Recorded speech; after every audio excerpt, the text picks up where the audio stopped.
Tras 25 años, mi esposa quiso un matrimonio abierto para irse con un millonario. Mi hija la aplaudió, llamándome perdedor. Acepté con una condición que firmaron sin leer.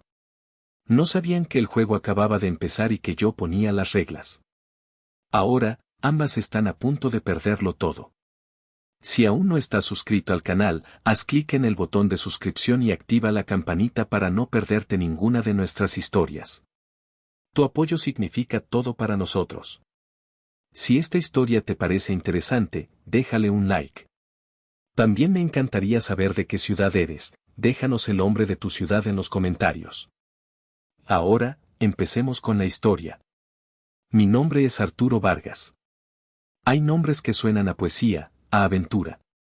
El mío siempre me ha sonado a tierra, a concreto, a las cosas que se construyen con sudor y se mantienen con voluntad. Tengo 47 años, y si la vida es una construcción, la mía es una fortaleza. O al menos, eso creía yo. Vivo en las afueras de Monterrey, en una casa que se aferra a la ladera de una colina, con vistas a la ciudad que brilla por las noches como un tesoro derramado. No la compré, la construí. Cada ladrillo, cada viga, cada ventana que mira al valle fue una decisión, un plano revisado, una orden gritada a mis hombres bajo el sol implacable del norte. Mi empresa, Construcciones Vargas, no es la más grande de la región, pero es sólida como una roca. Es mi legado. Bueno, el nuestro. El de mi padre y el mío. Mi padre era un hombre de pocas palabras y manos callosas.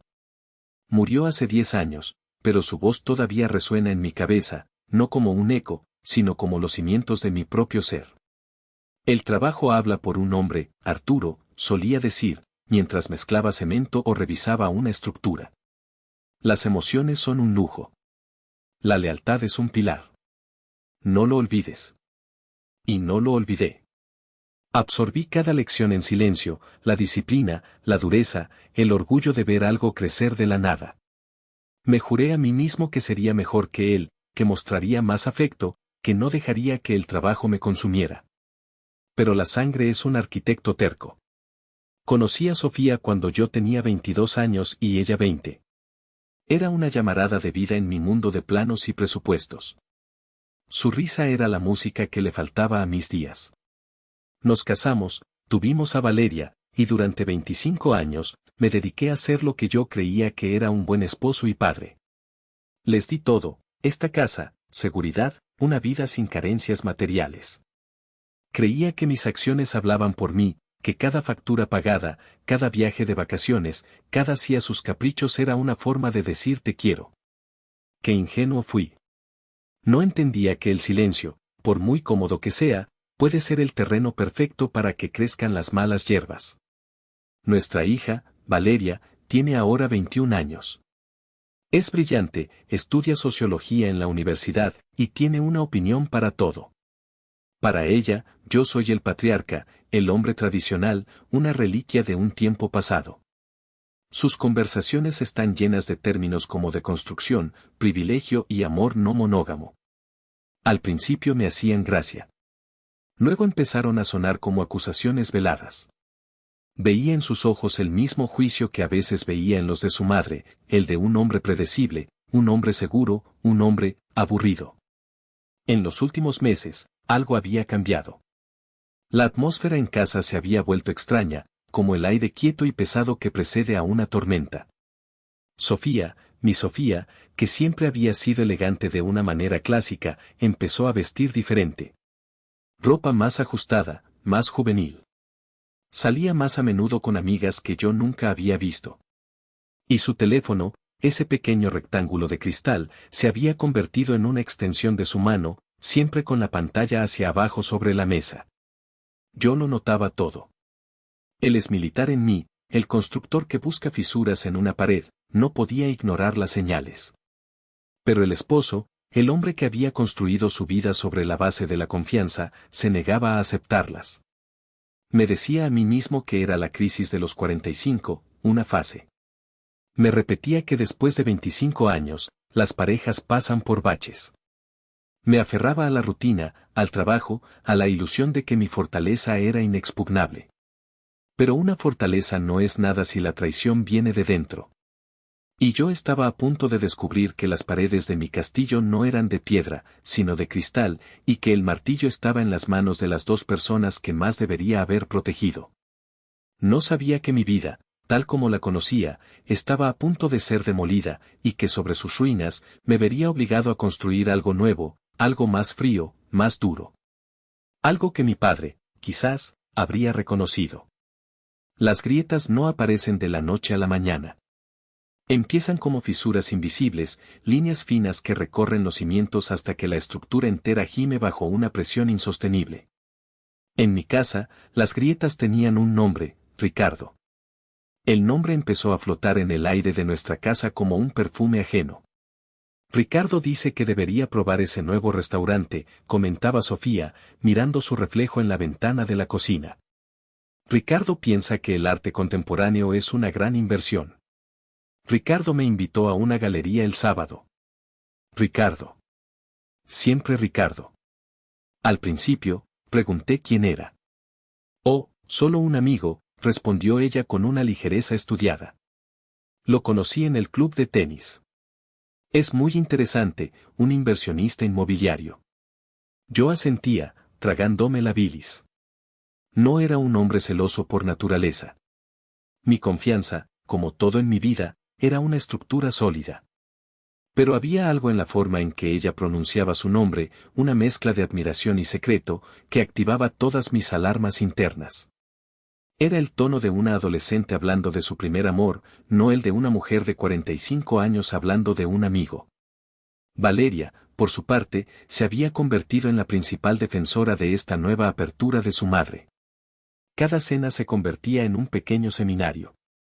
Es que tú no entiendes, papá, me decía, con la paciencia de un maestro explicando algo a un niño lento. La gente de tu generación ve el matrimonio como una jaula. Pero el amor verdadero es sobre la libertad, sobre permitir que la otra persona crezca y explore. El amor es sobre el respeto, Valeria, le contesté una noche, mi voz más áspera de lo que pretendía.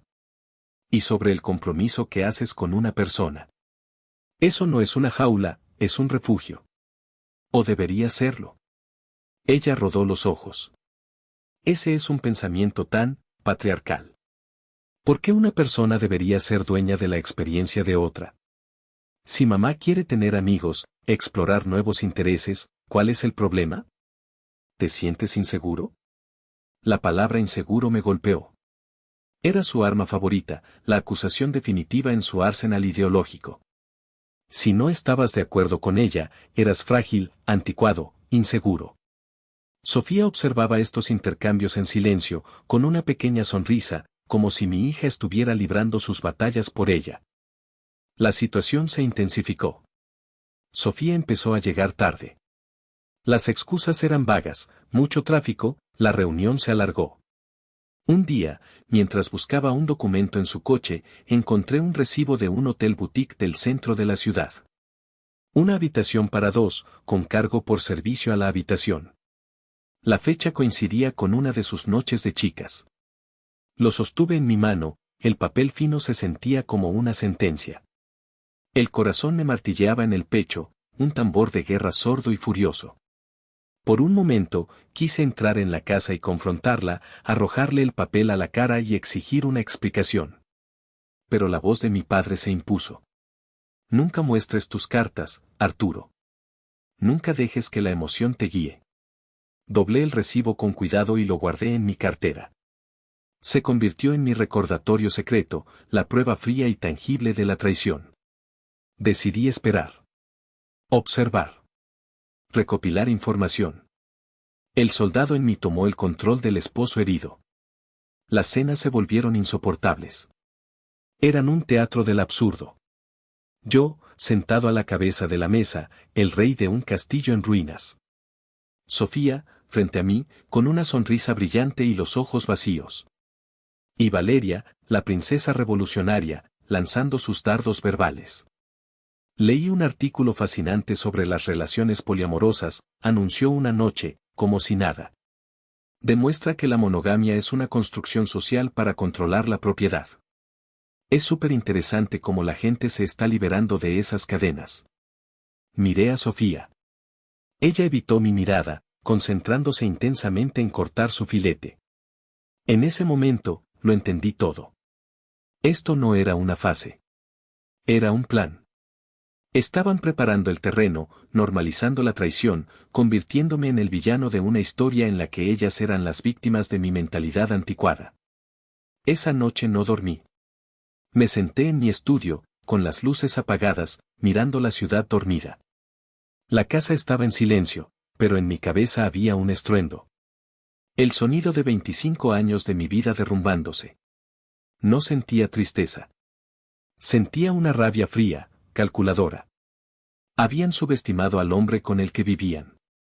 Pensaban que era un dinosaurio, una reliquia fácil de descartar. Estaban a punto de descubrir que los dinosaurios, cuando se les acorrala, pueden ser criaturas terriblemente peligrosas. La guerra no la había empezado yo, pero por Dios que la iba a terminar. Fue un martes. Lo recuerdo perfectamente porque los martes son días de revisión de obras, días largos y polvorientos que suelen terminar tarde. Pero ese día, todo fluyó.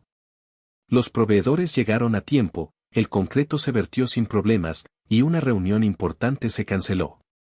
A las 5 de la tarde, contra todo pronóstico, estaba libre.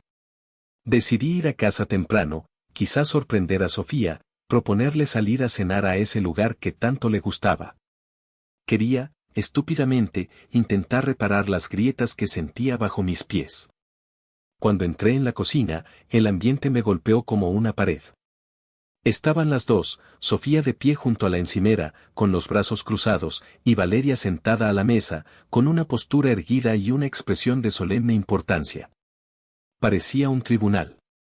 Y yo era el acusado. Hola, dije, intentando que mi voz sonara casual. Dejé mi maletín en el suelo.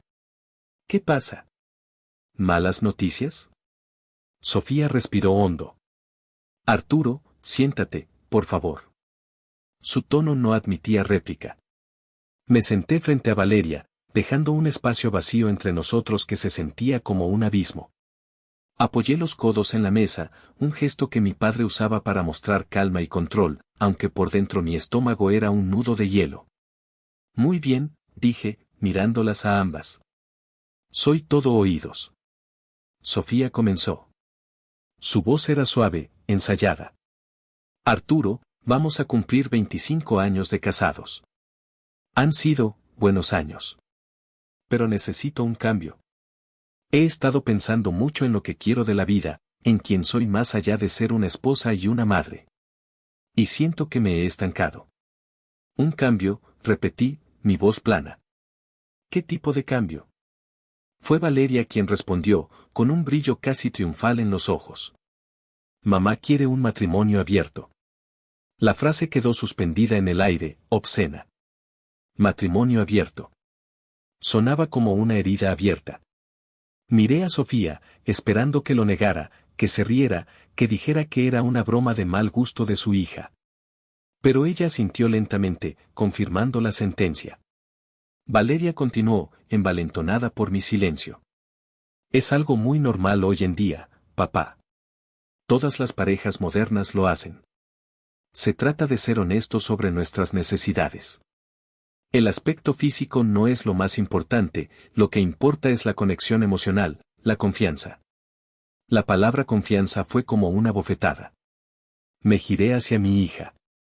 ¿Me estás diciendo que la confianza significa que tu madre se acueste con otros hombres y yo deba aplaudir? No lo digas así, exclamó, ofendida. Es sobre la libertad individual. El amor no es posesión.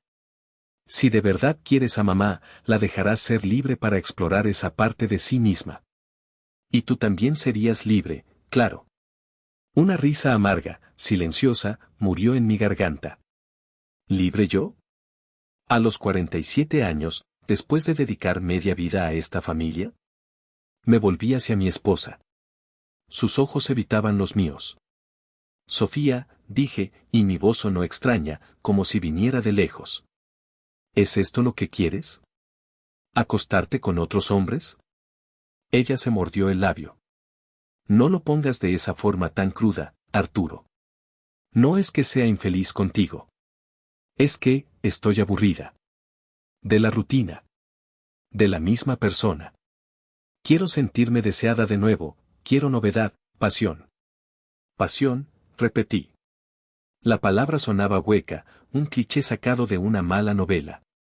Cada viga que había levantado, cada noche que había pasado en vela preocupado por la empresa, cada sacrificio que había hecho por ellas, y todo se reducía a que estaba aburrida. Sentí un impulso primario de ponerme de pie, de volcar la mesa, de gritar hasta que las ventanas temblaran. Pero en lugar de eso, la disciplina militar se apoderó de mí. Conté hasta 10. Respiré. No les daría la satisfacción de verme roto. ¿Ya tienes a alguien en mente?, pregunté, y la calma en mi propia voz me sorprendió. Sofía dudó, solo un segundo. Sí, dijo en voz baja. Es Ricardo. Ricardo Solís. Valeria dio una palmadita en la mesa, emocionada. Ay, mamá. Ricardo es guapísimo. Y tiene tanto mundo. Qué buena elección. Ricardo. El inversionista. El del club de tenis. El hombre de los recibos de hotel. Todo encajó. No era una idea espontánea. Era un plan meticulosamente ejecutado. Me habían estado engañando durante meses, y ahora querían mi bendición para hacerlo a la luz del día.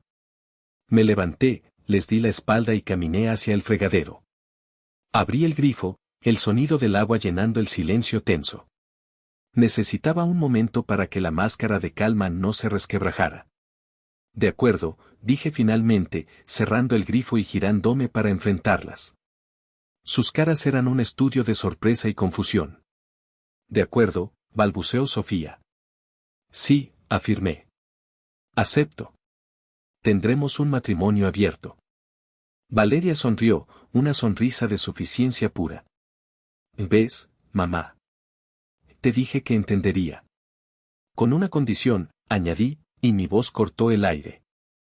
No puede haber condiciones, saltó Valeria. Eso es controlador. Yo pongo las condiciones, sentencié, mi mirada clavándose en ella, luego en su madre, con una frialdad que las hizo retroceder. Esta casa, en la que estáis ahora mismo, es mía. La puse a mi nombre antes de casarme, por insistencia de mi padre. El negocio es mío. Queréis vuestro acuerdo moderno, vuestra libertad. Perfecto. Pero en mi propiedad, bajo mi techo, las reglas las pongo yo. Si no os gusta, la puerta es muy ancha. Podéis buscaros otra casa, otra vida, y otro idiota que la financie. ¿Entendido? El color desapareció del rostro de Sofía. Valeria intentó reírse, pero el sonido fue forzado. Papá, no seas dramático. La mitad de esta casa es de mamá legalmente. Cállate, Valeria, la interrumpió Sofía, su voz un susurro tenso. Tu padre tiene razón. Firmé un acuerdo prenupcial. La casa es suya. El castillo se había tambaleado, pero los cimientos, los míos, seguían intactos. La guerra había sido declarada. Y acababa de ganar la primera batalla. A la mañana siguiente, el aire en la casa era denso, cargado de palabras no dichas. Sofía y Valeria se movían a mi alrededor con una cautela nueva, como si yo fuera un animal salvaje que pudiera atacar en cualquier momento. No me importaba. Mi mente ya estaba a kilómetros de distancia, en el centro de Monterrey, en la oficina de cristal y acero de Ramiro Ramos. Ramiro no es solo mi abogado, es uno de mis pocos amigos de verdad. Nos conocimos en la universidad, él estudiando leyes y yo ingeniería. Es un hombre bajo, robusto, con una mente tan afilada como un bisturí.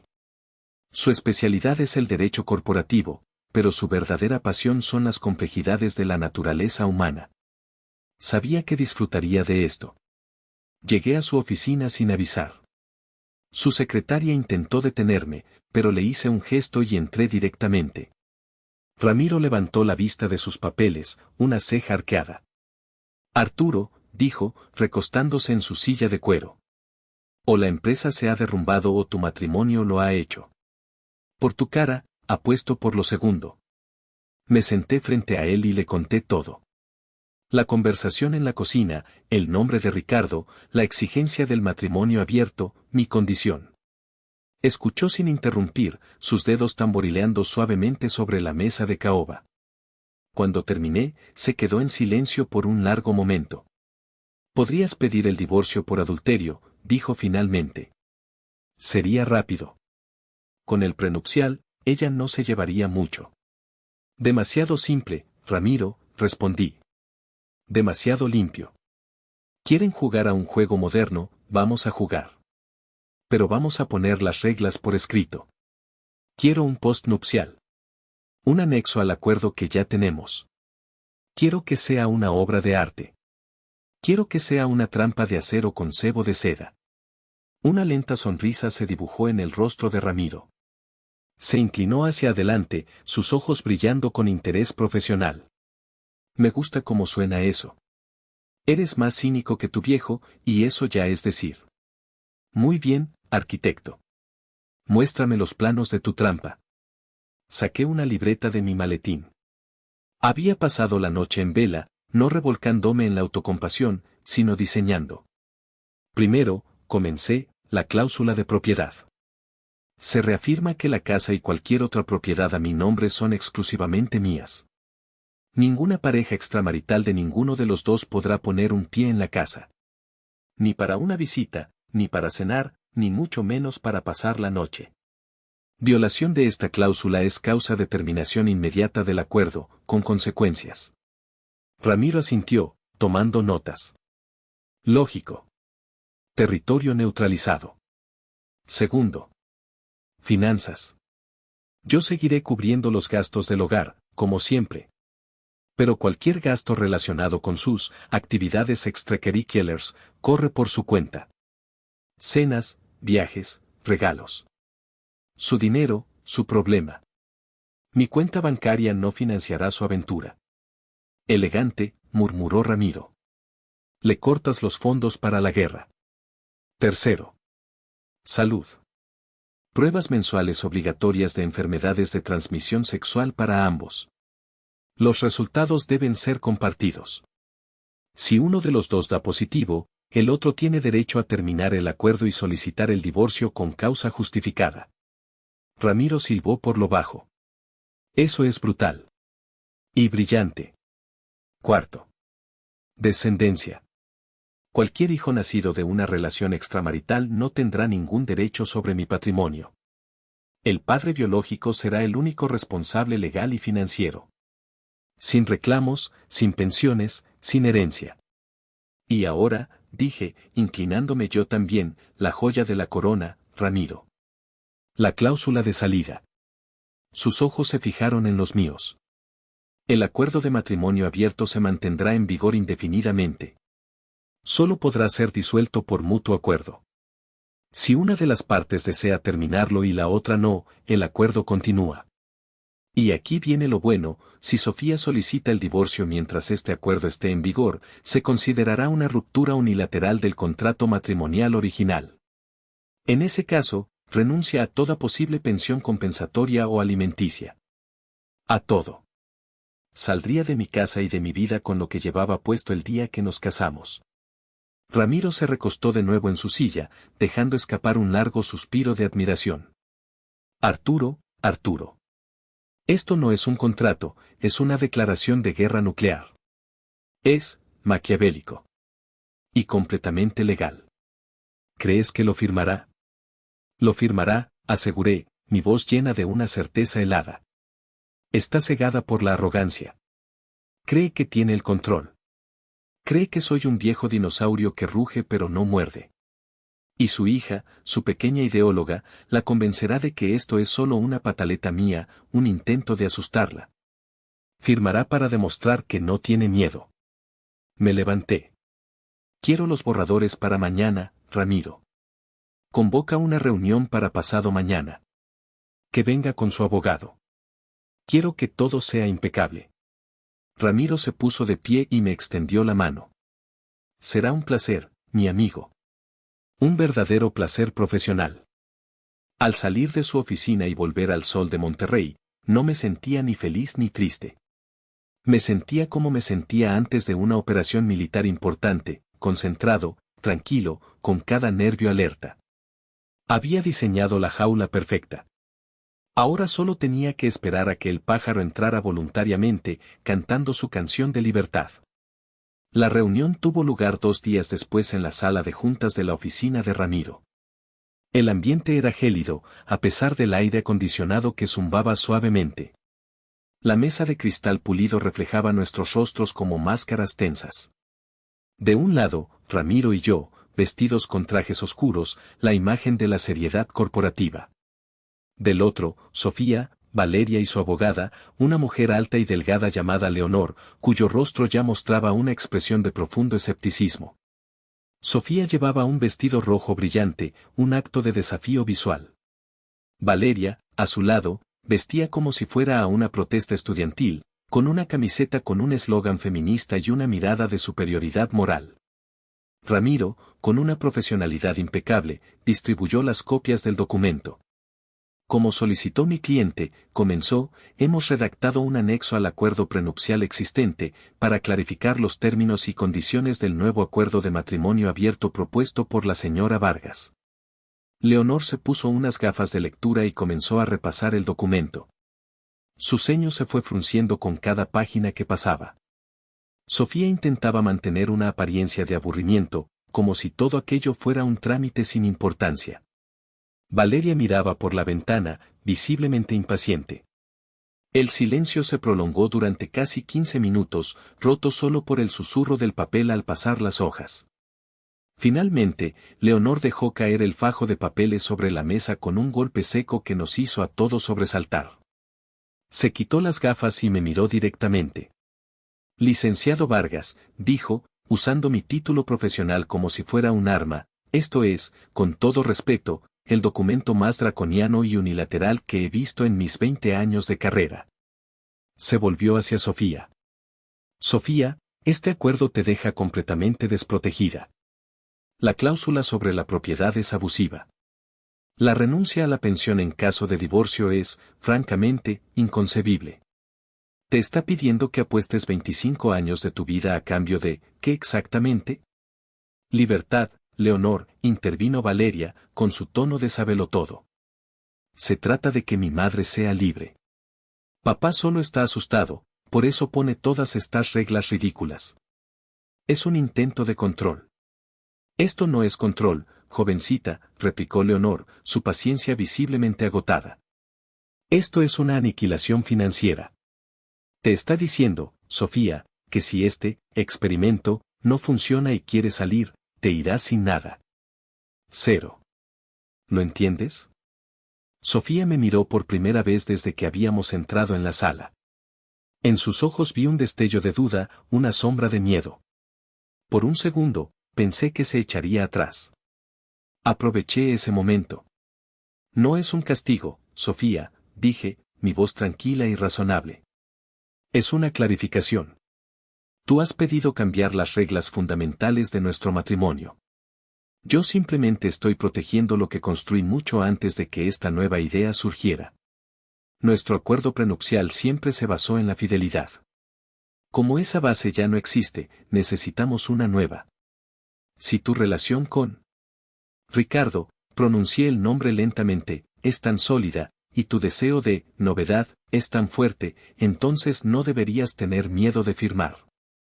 A menos, claro, que en el fondo solo estés buscando una aventura financiada por mí, con la red de seguridad de nuestro matrimonio por si las cosas salen mal. La acusación dio en el blanco. Su duda se transformó en ira. La idea de que yo pudiera ver a través de su fachada la ofendió profundamente. No es eso, espetó. Y no tienes derecho a juzgarme. Mamá, no dejes que te manipule, susurró Valeria, acercándose a ella. Está usando tácticas de miedo. Quiere que te acobardes. Demuéstrale que no eres débil. Demuéstrale que tu decisión es firme. Sofía respiró hondo, su pecho subiendo y bajando bajo el vestido rojo. Se enderezó en su silla y miró a su abogada. Lo firmaré, Leonor. Sofía, te aconsejo encarecidamente que no lo hagas, insistió Leonor, su voz un murmullo urgente. He dicho que lo firmaré, repitió Sofía, su voz ahora dura como el acero. Cogió la pluma que Ramiro le ofrecía. Mirándome fijamente a los ojos, con un gesto de puro desafío, estampó su nombre en la línea de puntos. Cada trazo era una declaración de guerra. Luego, le pasó el documento a Valeria, quien firmó como testigo con una floritura satisfecha. Ramiro deslizó los documentos hacia mí. Sin cambiar de expresión, firmé. El trato estaba sellado. Leonor suspiró, derrotada, y comenzó a guardar sus cosas. He hecho constar en acta mi objeción y mi consejo. No tengo nada más que hacer aquí. Se despidió de Sofía con una inclinación de cabeza y salió de la sala. Nos quedamos los cuatro en silencio. Sofía y Valeria se levantaron, con aire de triunfo. Bueno, dijo Sofía, con una sonrisa forzada. Me alegro de que hayamos podido resolver esto como adultos. Yo también, respondí. Salieron de la sala, Valeria con la cabeza alta y Sofía con su vestido rojo ondeando tras ella como una bandera de victoria. Cuando la puerta se cerró, me permití exhalar. Ramiro me miró, una mezcla de asombro y preocupación en su rostro. Lo hicieron, dijo, casi para sí mismo. Realmente lo hicieron. Sí, dije, sintiendo el peso del documento firmado en mi mano. Lo hicieron. No me sentía victorioso. Me sentía como un hombre que acaba de activar el temporizador de una bomba. Sabía que la explosión sería devastadora. Pero eran ellas las que habían insistido en jugar con fuego en una casa llena de dinamita.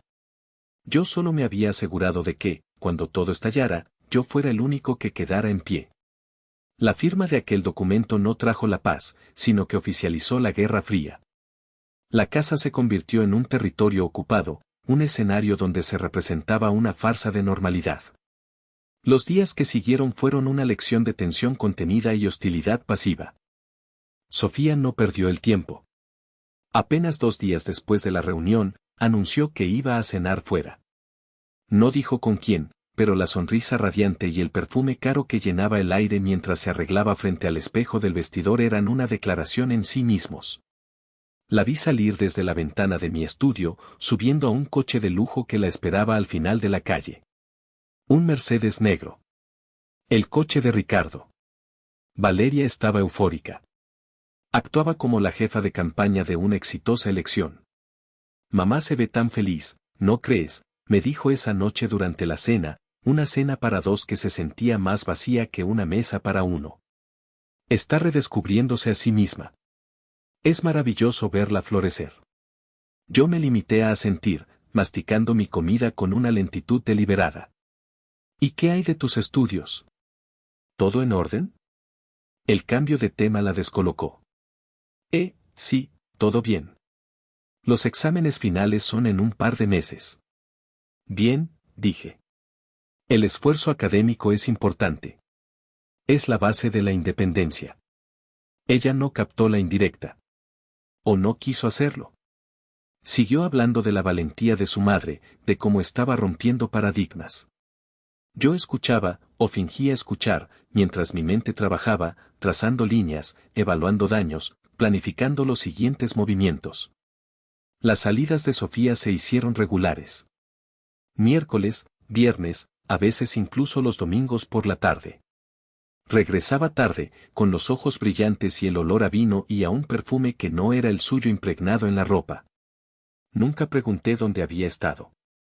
Nunca le di la satisfacción de mostrar celos o dolor.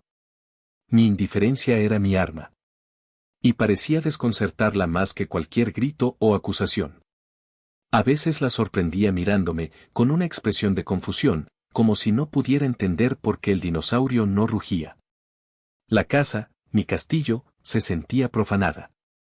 Aunque ella cumplía la regla de no traer a sus amantes, su presencia fantasmal estaba en todas partes, en el teléfono que sonreía al mirar, en las largas duchas al volver. En la distancia física que ponía entre nosotros en la cama, un abismo de sábanas frías. Una noche, incapaz de dormir, bajé a mi estudio. La casa estaba en penumbra, silenciosa. Abrí el cajón inferior de mi escritorio, un lugar donde guardaba cosas viejas, recuerdos que no tenían cabida en el presente. Allí, debajo de unos planos antiguos, estaba nuestro álbum de bodas. Lo abrí.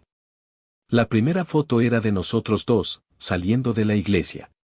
Yo, con un traje alquilado que me quedaba un poco grande, y ella, radiante con su vestido blanco, aferrada a mi brazo, con una sonrisa que parecía prometer una eternidad de felicidad. Pasé las páginas. Fotos de nuestra luna de miel, de la compra de nuestro primer apartamento, del nacimiento de Valeria. En cada imagen, éramos un equipo, una unidad. ¿En qué momento se había roto todo? ¿En qué momento esa joven que me miraba con adoración se había convertido en la extraña que dormía al otro lado de la cama? Por un instante, no vi a la mujer que me había traicionado, sino a la joven que me había prometido una vida juntos. El dolor fue agudo, como un trozo de vidrio en el corazón. Fue un dolor puro, sin rabia, solo una profunda y abrumadora tristeza por lo que habíamos perdido. O por lo que yo creía que teníamos. Apoyé la frente en la fría madera del escritorio y cerré los ojos, permitiéndome sentir el peso de la pérdida, solo por un momento. Luego, lo guardé. La guerra había comenzado, y no había lugar para la nostalgia. Cerré el álbum con un golpe seco y lo devolví a la oscuridad del cajón. Volví a la cama. Sofía dormía, o fingía hacerlo. Me acosté de espaldas, mirando el techo, y empecé a planificar. Habían querido un juego moderno, sin reglas. Pero se equivocaban. Siempre hay reglas. Y las mías estaban a punto de entrar en juego. Mi primer movimiento sería sutil. Empecé a pasar más tiempo en la oficina. Me sumergí en el trabajo con una ferocidad renovada. Cerré 2 contratos importantes en una semana. Empecé a hablar de expansión, de nuevos proyectos en otras ciudades. Quería que supieran, que sintieran, que mi mundo no se había detenido. Al contrario, estaba acelerando. Y en ese mundo nuevo que estaba construyendo, ellas, con su pequeño drama doméstico, se estaban volviendo cada vez más irrelevantes. Era el primer paso para cortar las cuerdas, para demostrarles que el hombre que creían tener atado era, en realidad, el único que siempre había sido verdaderamente libre.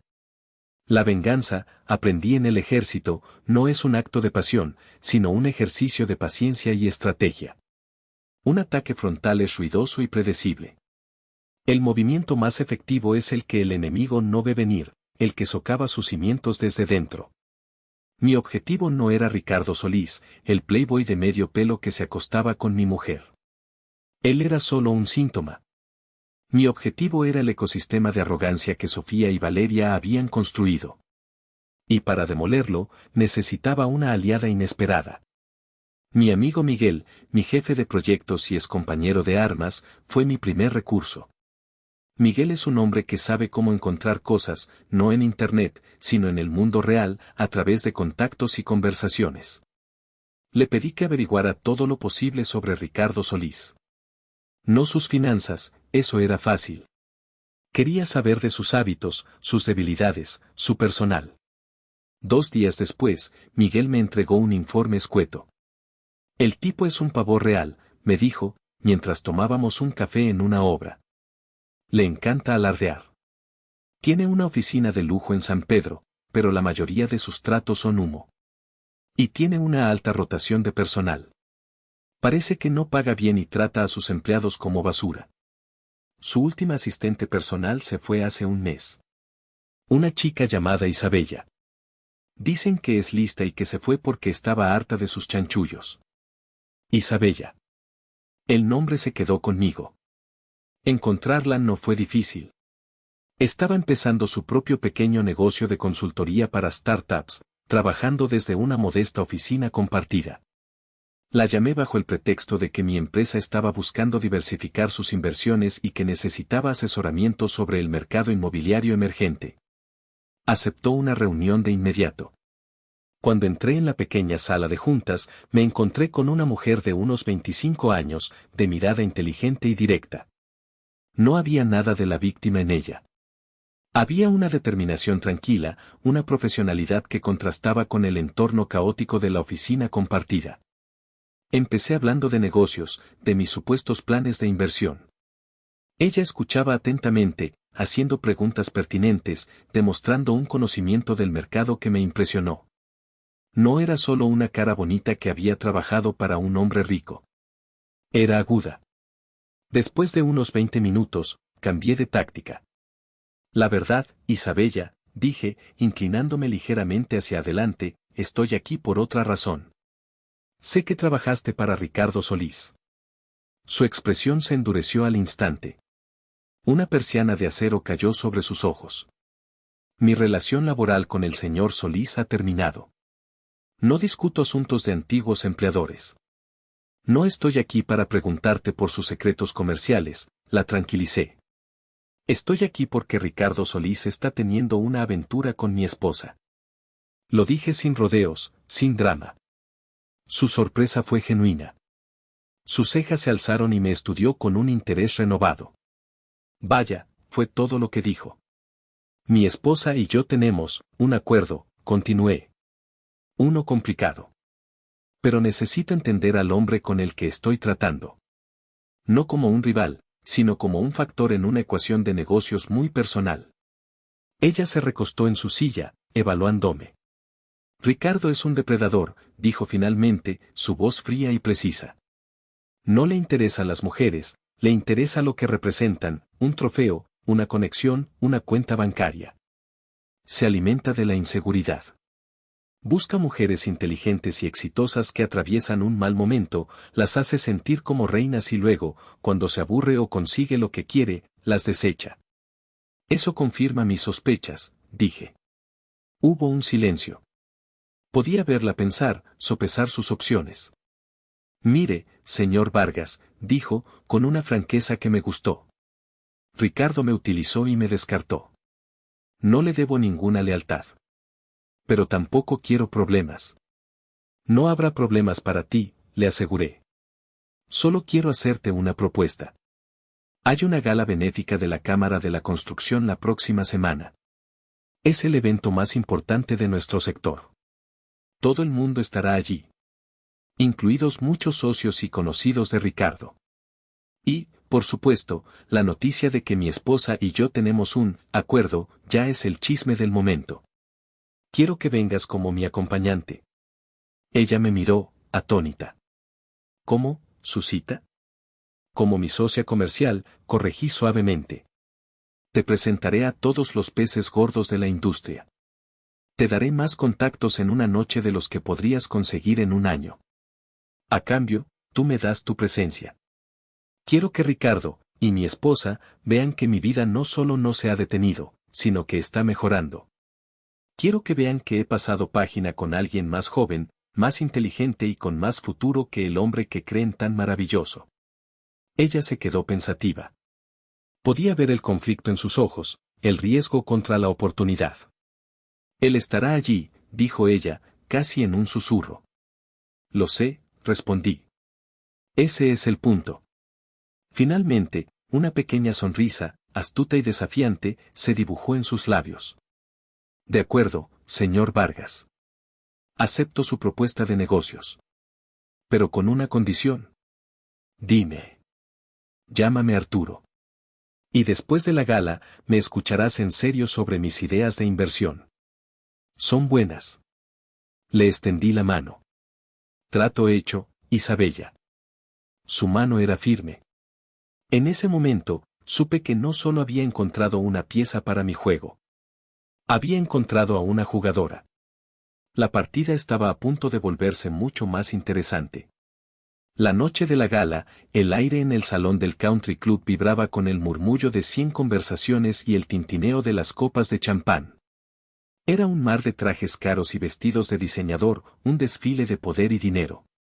Cuando entré con Isabella del brazo, el murmullo no cesó, pero cambió de tono. Se convirtió en un zumbido concentrado, y sentí docenas de miradas clavándose en nosotros. Isabella estaba deslumbrante. Llevaba un vestido verde esmeralda que resaltaba sus ojos y se movía con una elegancia natural que desmentía su edad. No parecía intimidada en lo más mínimo. Al contrario, parecía disfrutar de la atención. Parece que somos la comidilla de la noche, me susurró, con una sonrisa divertida. Era el objetivo, respondí, guiándola hacia el centro del salón. Empecé mi ofensiva. La presenté a todos, a los dueños de las constructoras más grandes, a los banqueros que financiaban los proyectos, a los políticos que daban los permisos. Os presento a Isabella Ríos, decía, con un tono de orgullo. Una de las mentes más brillantes en consultoría de nuevas inversiones. Estamos explorando algunos proyectos juntos. Ella desempeñó su papel a la perfección. Hablaba con confianza, demostraba sus conocimientos y encantaba a todos con su inteligencia y su encanto. Nadie la veía como una simple cita. La veían como una fuerza a tener en cuenta. Localicé a Ricardo a los 20 minutos. Estaba en un rincón, rodeado de su séquito habitual de aduladores. No estaba con Sofía. Me di cuenta de que ella no había sido invitada, este era mi mundo, no el suyo. Los ojos de Ricardo se encontraron con los míos por encima de las cabezas de la gente. Vi un destello de sorpresa, seguido de una incredulidad furiosa cuando reconoció a Isabella. Levanté mi copa en un saludo silencioso y le sonreí. Una sonrisa fría, cortante. Se puso pálido. La noticia, por supuesto, viajó a la velocidad de la luz. Los teléfonos móviles son más rápidos que el boca a boca. Imaginé los mensajes volando por el aire, las fotos furtivas, los chismes susurrados. Para cuando llegué a casa, cerca de la 1 de la madrugada, la tormenta ya se había desatado. Encontré a Valeria esperándome en el salón, caminando de un lado a otro como un animal enjaulado. Sofía estaba sentada en el sofá, rígida como una estatua, con el rostro demudado. ¿Se puede saber qué demonios estás haciendo?, gritó Valeria en cuanto cerré la puerta. No era una pregunta, era una acusación. Me quité la chaqueta con calma y la colgué en el perchero. Buenas noches a ti también, hija. He estado en un evento de trabajo. No me mientas, chilló. Todo el mundo está hablando de ello. Mis amigas me han enviado fotos. ¿Quién es esa zorra? Cuida tu lenguaje, Valeria, dije, mi voz peligrosamente tranquila. Esa, zorra, como tú la llamas, es una socia de negocios. Se llama Isabella Ríos. Tiene mi edad. Parece una modelo de Instagram, espetó, su rostro rojo de ira. Estás haciendo esto para humillar a mamá.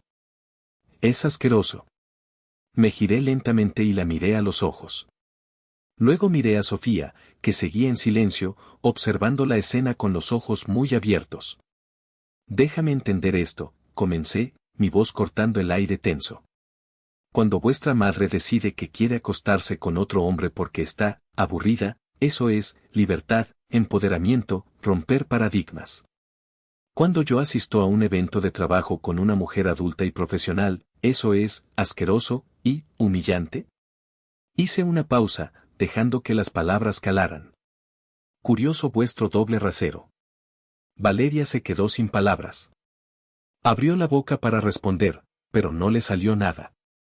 La lógica de su propia ideología se estaba volviendo en su contra. Tú misma lo dijiste, Valeria, continué, acercándome un paso. La edad es solo un número, ¿no? Y esto es un matrimonio abierto. Un acuerdo que vuestra madre suplicó y que tú aplaudiste. ¿Las reglas son para todos, o solo se aplican cuando os conviene a vosotras? Me volví hacia Sofía. Su rostro era una máscara de shock y traición. Tú querías esto, Sofía. Querías novedad. Bueno, aquí la tienes. Yo también estoy explorando. ¿No estás feliz por mí? El sarcasmo en mi voz fue como un latigazo. Vi las lágrimas asomar a sus ojos. Se levantó de un salto, incapaz de soportar mi mirada. Eres un monstruo, susurró, con la voz rota, antes de salir corriendo escaleras arriba. Valeria me lanzó una última mirada de odio puro y la siguió. Me quedé solo en el silencio del gran salón. No sentía triunfo. Sentía el frío y duro placer de una estrategia bien ejecutada. Había devuelto el primer golpe. Les había demostrado que el juego que ellas habían empezado tenía 2 jugadores. Y que yo no tenía intención de perder. La humillación era un arma de doble filo, y acababa de clavarles el filo que ellas habían preparado para mí. El contraataque no había hecho más que empezar. La humillación pública fue la ofensiva psicológica, ahora venía la guerra económica. Durante años, había sido el proveedor incondicional, el cajero automático que nunca se quedaba sin fondos. Era hora de cerrar la cuenta. Mi objetivo era Valeria. Sofía, con su orgullo herido, se había encerrado en un silencio resentido, pero Valeria seguía siendo la portavoz de su causa, la soldada ideológica. Para romper el frente, tenía que cortar sus líneas de suministro. Esperé una semana, dejando que la tensión en la casa se cociera a fuego lento. Luego, actué. Un lunes por la mañana, mientras Valeria se preparaba para ir a la universidad, la abordé en la cocina. Valeria, dije, mientras me servía un café. Necesitamos hablar de tus finanzas. Ella me miró con recelo. ¿Qué pasa ahora? He estado revisando los gastos, continué, con un tono puramente empresarial. Y he decidido hacer algunos ajustes. A partir del primer día del próximo mes, dejaré de pagar el leasing de tu coche. Se quedó boquiabierta. ¿Qué? No puedes hacer eso. Necesito el coche para ir a la universidad, para salir. Hay un excelente sistema de transporte público, repliqué, sin inmutarme. O puedes empezar a buscar un trabajo a tiempo parcial. Será una buena experiencia. Esto es un castigo, exclamó, su voz subiendo de tono. Y lo haces por lo de la gala. No es un castigo, es una lección de economía, corregí.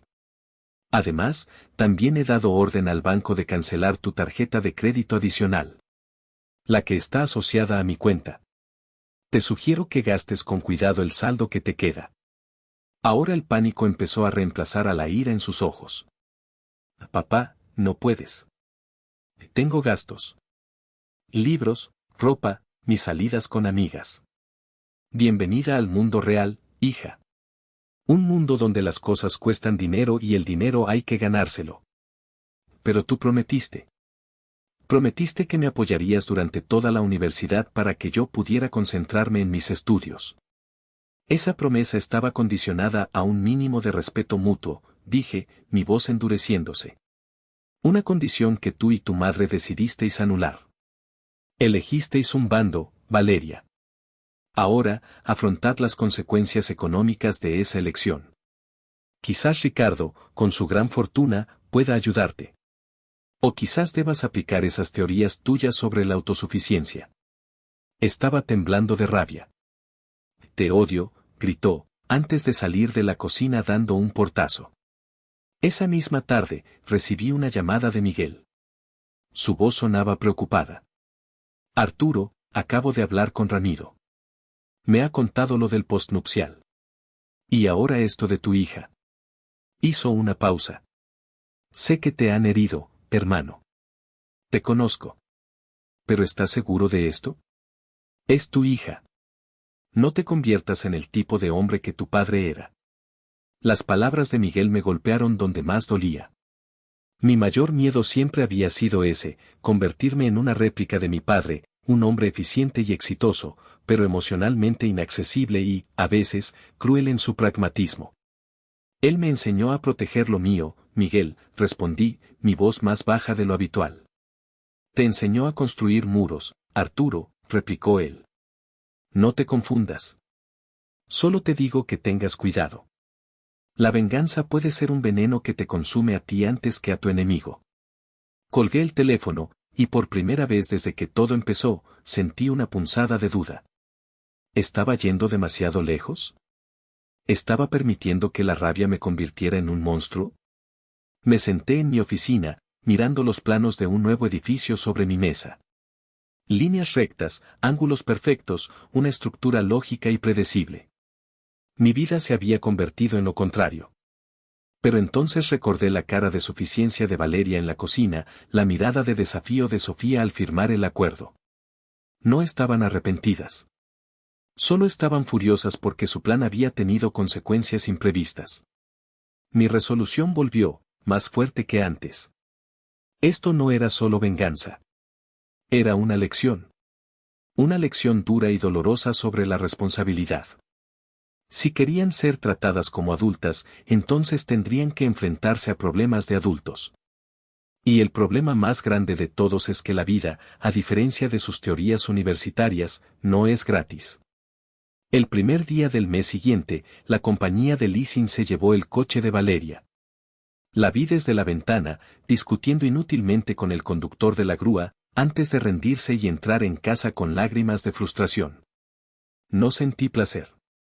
Sentí la fría satisfacción de un cirujano que ha tenido que amputar una extremidad para salvar al paciente. A veces, el dolor es necesario para sanar. Y ellas apenas estaban empezando a sentirlo. La presión financiera sobre Valeria tuvo el efecto deseado, resquebrajó la alianza entre madre e hija. Las escuchaba discutir por las noches. Valeria le reprochaba a Sofía el no tener dinero para ayudarla, y Sofía le gritaba que todo había sido idea suya, que ella la había animado. El Frente Unido se había convertido en un nido de recriminaciones. Mientras tanto, la relación de Sofía con Ricardo también empezaba a mostrar fisuras. Ya no salían tan a menudo. Las llamadas se espaciaron. Mi estrategia de humillación pública había funcionado, yo, el marido dinosaurio, había aparecido con una mujer más joven e impresionante, mientras que Ricardo había dejado a Sofía sola esa noche. Para un hombre como él, cuya reputación lo era todo, asociarse con el lado perdedor de un drama doméstico era mal negocio. Estaba empezando a distanciarse. Sofía lo sentía. La vi marchitarse. La euforia inicial de su liberación se había evaporado, dejando tras de sí una resaca de ansiedad y miedo. Se pasaba los días en casa, vagando de una habitación a otra, con la mirada perdida. Una noche, finalmente, se rompió. Yo estaba en mi estudio, revisando unos correos. Ella entró sin llamar. Llevaba una bata de seda y su rostro estaba pálido, surcado por las lágrimas. Arturo, dijo, su voz apenas un susurro. Tenemos que parar esto. Levanté la vista de mi ordenador. ¿Parar el qué, Sofía? Todo. Este juego. Esta guerra estúpida. Se acercó a mi escritorio, sus manos retorciéndose nerviosamente. Tenías razón. Fui una tonta. Una completa idiota. Me dejé llevar por, no lo sé, por la vanidad, por el aburrimiento. Y Valeria, con sus ideas locas.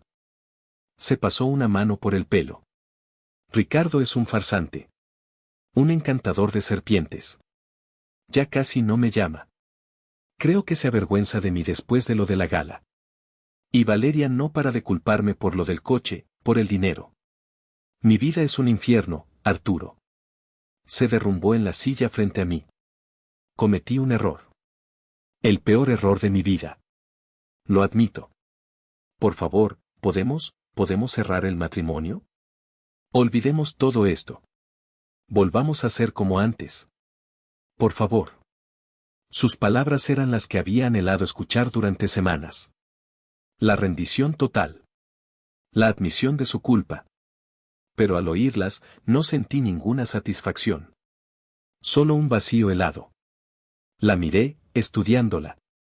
No veía a la mujer arrepentida. Veía a la estratega derrotada. No lamentaba haberme traicionado, lamentaba que su plan hubiera fracasado. No quería volver a como éramos antes, quería volver a la seguridad, a la comodidad, a la vida financiada que había dado por sentada. Me recosté en mi silla, uniendo las yemas de mis dedos. Hace unas semanas, Sofía, dije, mi voz tranquila, casi académica, tú te sentaste frente a mí y me exigiste este cambio. Rechazaste cualquier posibilidad de diálogo. Te reíste de mis valores. Firmaste un documento en contra del consejo de tu propia abogada. Y ahora, porque tu amante te ha resultado ser una decepción y tu hija una carga, ¿quieres pulsar un botón y rebobinar la cinta? Las lágrimas corrían libremente por sus mejillas. Sí. Por favor, Arturo. Te lo suplico. Haré lo que sea. Negué lentamente con la cabeza. No. La palabra fue tan rotunda, tan final, que pareció absorber todo el sonido de la habitación. Ella me miró, la incredulidad luchando con la desesperación en sus ojos. No. ¿Qué quieres decir con no? Quiero decir no, Sofía, repetí, mi voz endureciéndose. Tú abriste esta puerta. Insististe en mantenerla abierta de par en par. Ahora todos tenemos que vivir con la corriente de aire que entra por ella. El acuerdo que firmamos dice claramente que solo puede terminarse por mutuo acuerdo. Y yo no estoy de acuerdo. Así que el matrimonio abierto continúa. Se quedó mirándome, horrorizada, como si acabara de ver mi verdadero rostro por primera vez. Pero, ¿por qué? Balbuceó. Ya has ganado. Me has humillado.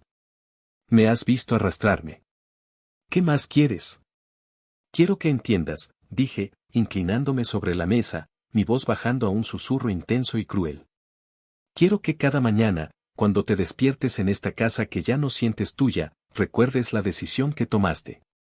Quiero que cada vez que tu amante te ignore, o tu hija te grite, sientas el peso de tu libertad. Querías explorar, Sofía. Pues bien, la exploración no ha terminado. Aún queda mucho territorio por descubrir. Se puso de pie de un salto, su cuerpo temblando de una mezcla de rabia y terror. Eres un sádico. Un monstruo. No, respondí, recostándome de nuevo en mi silla. Soy un hombre que cumple los contratos que firma. Algo que tú deberías haber considerado. Salió corriendo de mi estudio, sus sollozos resonando en el pasillo. Ese fue el punto de no retorno. En ese momento, la posibilidad de una reconciliación, por remota que fuera, murió para siempre. Ya no se trataba de salvar mi matrimonio. Se trataba de ejecutar una sentencia. Había cerrado la última vía de escape.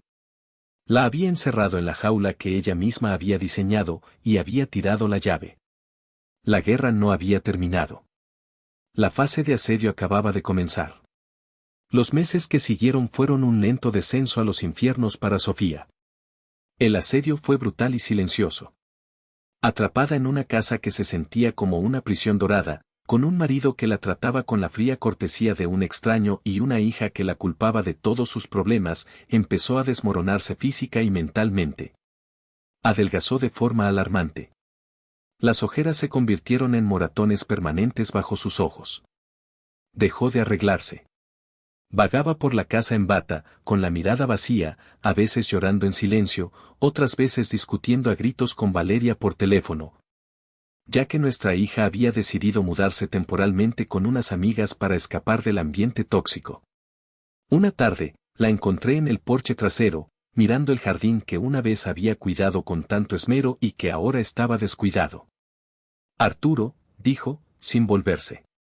Su voz era un hilo frágil. Tengo que decirte algo. He estado yendo a médicos. Levanté una ceja, notando cómo los huesos de sus hombros sobresalían de la bata. ¿Médicos? Asintió, respirando de forma temblorosa. No me sentía bien. Cansada todo el tiempo, fiebres.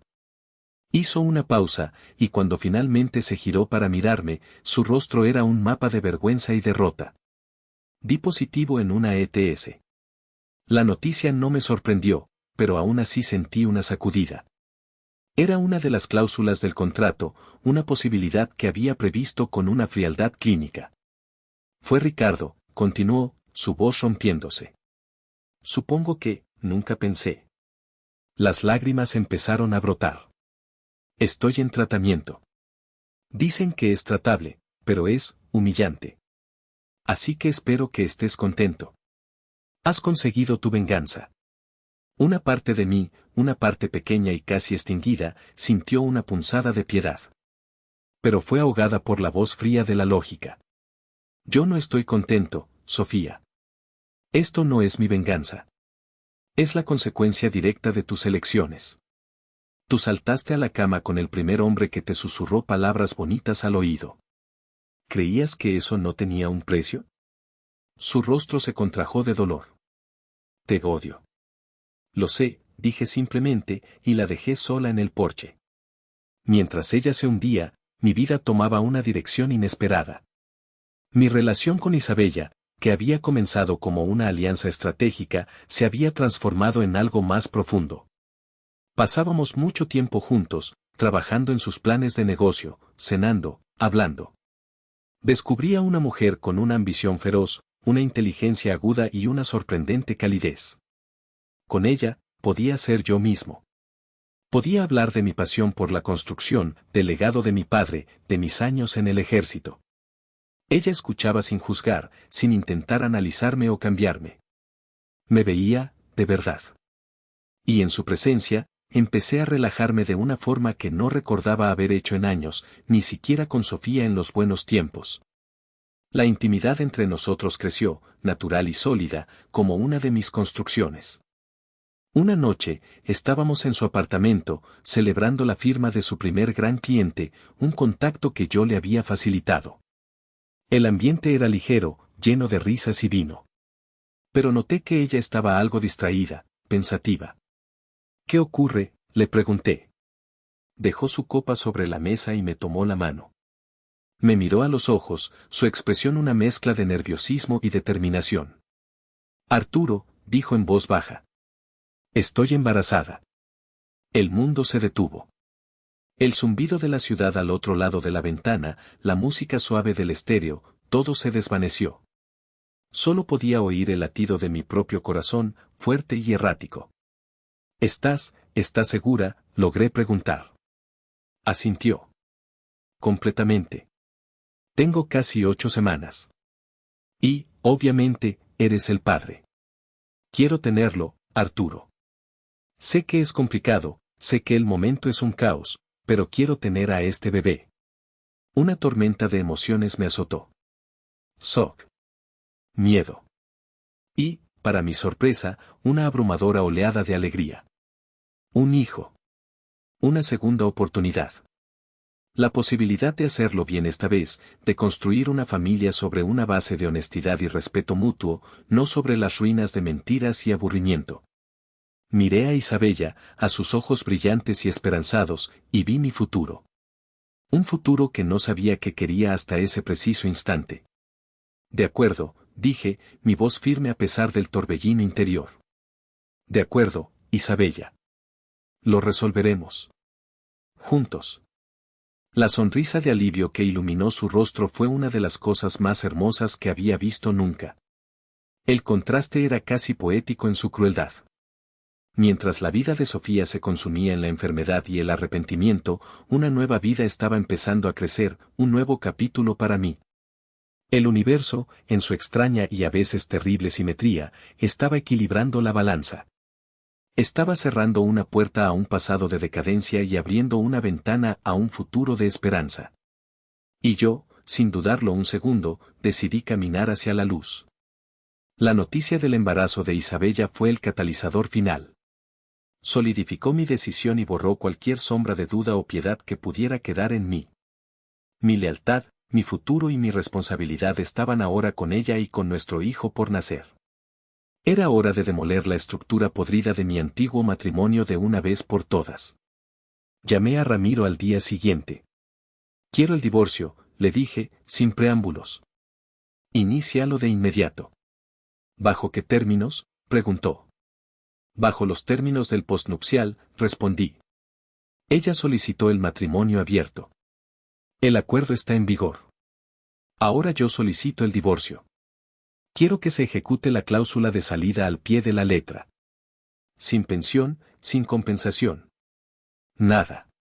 Arturo, eso la dejará en la calle, dijo Ramiro, y por primera vez, noté un tono de preocupación en su voz. Ella construyó esa calle, Ramiro. Yo solo me estoy asegurando de que camine por ella. Hazlo. Ramiro, como siempre, fue eficiente y despiadado. La notificación del divorcio le llegó a Sofía una semana después. Me han contado que no gritó ni lloró. Simplemente se quedó mirando el papel, como si no pudiera comprender lo que leía.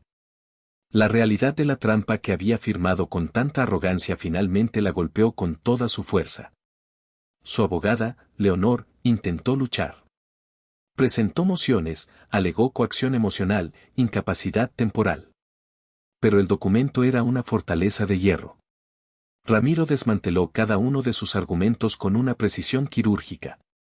El contrato era claro, legal y había sido firmado con asesoramiento legal presente. No había escapatoria. El proceso fue rápido. En menos de 2 meses, el juez dictó sentencia. El matrimonio estaba disuelto. Y Sofía, como estipulaba el contrato, lo había perdido todo. Le di una semana para que recogiera sus cosas personales. La casa, que una vez había sido su reino, se convirtió en un laberinto de cajas de cartón. No la ayudé. Apenas la vi. Me quedaba en la oficina hasta tarde y entraba en la casa cuando ella ya estaba en su habitación. El último día, llegué a casa y la encontré en el vestíbulo, junto a 2 maletas. Llevaba un sencillo vestido gris y parecía una sombra de la mujer que había sido. Estaba más delgada, más vieja. La enfermedad y la derrota habían grabado líneas amargas en su rostro. Ya está todo, dijo, su voz apagada. Mi hermana Elena vendrá a por mí. Asentí, sin decir nada. Me miró, y por un momento, vi un destello de la antigua Sofía, una chispa de ira. ¿Estás satisfecho, Arturo? ¿Disfrutas de tu victoria? Esto no es una victoria, Sofía, respondí, y era la verdad. Es una conclusión. Se rió, una risa seca, sin alegría. Siempre fuiste así. Frío. Calculador. Como tu padre. Supongo que nunca te conocí de verdad. Quizás no, admití. O quizás te negaste a ver al hombre que tenías delante. El timbre sonó. Era su hermana. Salí para no tener que presenciar la escena. Me quedé en el porche trasero, mirando las luces de la ciudad. Escuché el sonido de las maletas rodando por el suelo, la puerta abriéndose y cerrándose. Y luego, silencio.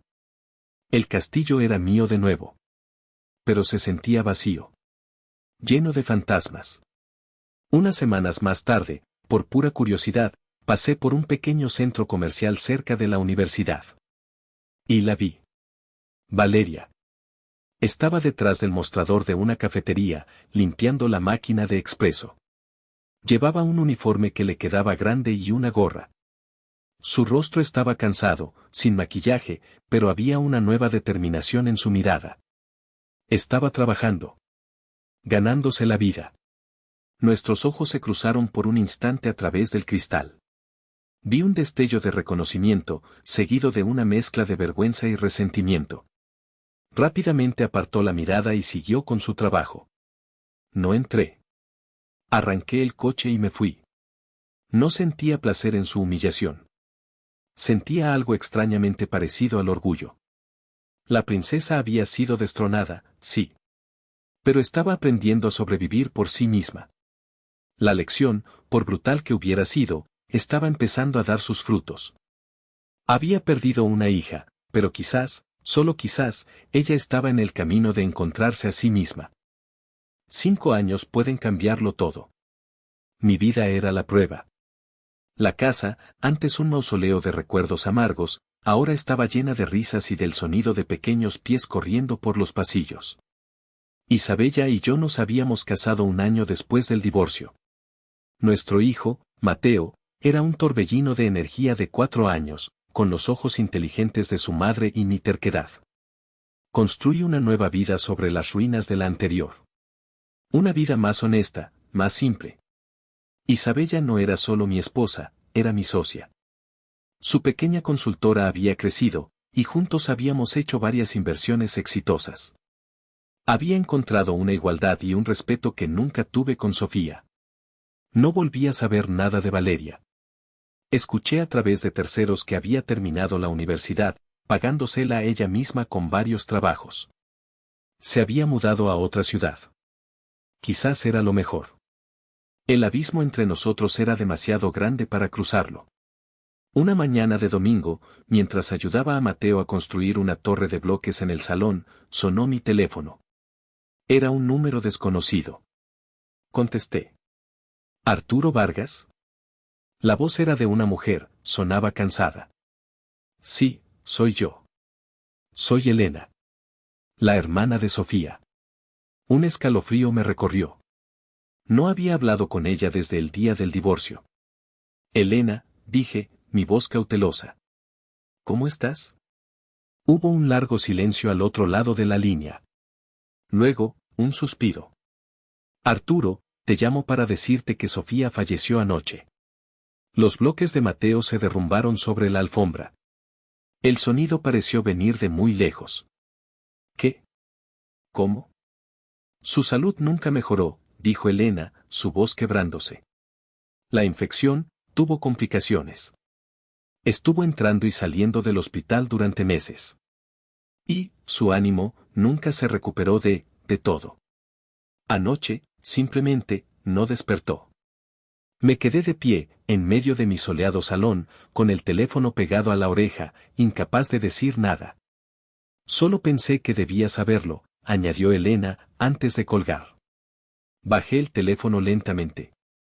Mateo me miraba con sus grandes ojos curiosos, ajeno a la noticia que acababa de borrar el sol de mi mañana. Isabella estaba en el jardín, regando las flores, tarareando una canción. Mi nueva vida, mi paz, mi felicidad, y la noticia de una muerte que llegaba como un fantasma del pasado. Me senté en el sofá, el eco de las palabras de Elena resonando en mi cabeza. Sofía estaba muerta. La mujer con la que había compartido 25 años de mi vida, la madre de mi hija, se había ido. No sentí dolor, no como se siente la pérdida de un ser querido. Sentí un peso. El peso de una historia que llegaba a su final definitivo y trágico. Pensé en sus últimos años. En la humillación, la enfermedad, la soledad. Pensé en la mujer vibrante que fue y en la sombra en la que se convirtió. ¿Había sido yo el causante? ¿Había sido mi venganza, mi fría y calculada ejecución de nuestro contrato, lo que la había empujado al abismo? Sí. Y no. Yo no le contagié la enfermedad. Yo no la obligué a mentir. Yo no la empujé a los brazos de otro hombre. Esas fueron sus elecciones. Decisiones tomadas por una mujer adulta en busca de una emoción barata, sin medir las consecuencias. Ella cargó el arma, apuntó a los cimientos de nuestra vida y apretó el gatillo. Pero yo me aseguré de que la bala le rebotara. Me negué a ser la víctima silenciosa. Me negué a derrumbarme como ella y Valeria esperaban. En lugar de eso, me convertí en un espejo. Les devolví el reflejo de su propia crueldad, de su propia hipocresía. Usé su modernidad como un arma en su contra. Luché, no con los puños o los gritos, sino con la ley, el dinero y la lógica. Las herramientas con las que había construido mi mundo. ¿Gané? Sí. Gané. Conservé mi casa, mi negocio, mi dignidad. Construí una nueva familia, una vida mejor. Destruí sus vidas como ellas intentaron destruir la mía. Pero en el silencio de la victoria, no había alegría. Solo la paz fría de un campo de batalla después de la tormenta. Había salvado mi futuro, pero para hacerlo, tuve que matar una parte de mi pasado y del hombre que solía ser. Miguel me lo advirtió. Me dijo que no me convirtiera en mi padre. Y quizás, en cierto modo, lo hice. Me volví frío, implacable. Pero mi padre era así por naturaleza. Yo me convertí en eso por necesidad. Fui el monstruo que ellas necesitaron que fuera para entender la lección. Miré por la ventana. Isabella se reía mientras Mateo intentaba quitarle la manguera. Mi futuro. Mi redención. Me levanté y caminé hacia la puerta del jardín. El sol era cálido en mi rostro. La muerte de Sofía no era una victoria. Era una tragedia. Una tragedia que ella misma escribió. Yo solo me aseguré de que firmara su nombre al final de la página. No me arrepiento de haber luchado. Un hombre debe proteger lo que es suyo. Pero mientras caminaba hacia mi hijo, hacia la risa y la vida, una parte de mí siempre llevará las cicatrices de esa guerra. La paz que ahora siento es la paz de un superviviente, no la de un hombre inocente. Y esa, quizás, es la única paz verdadera que existe en este mundo imperfecto que construimos y destruimos cada día.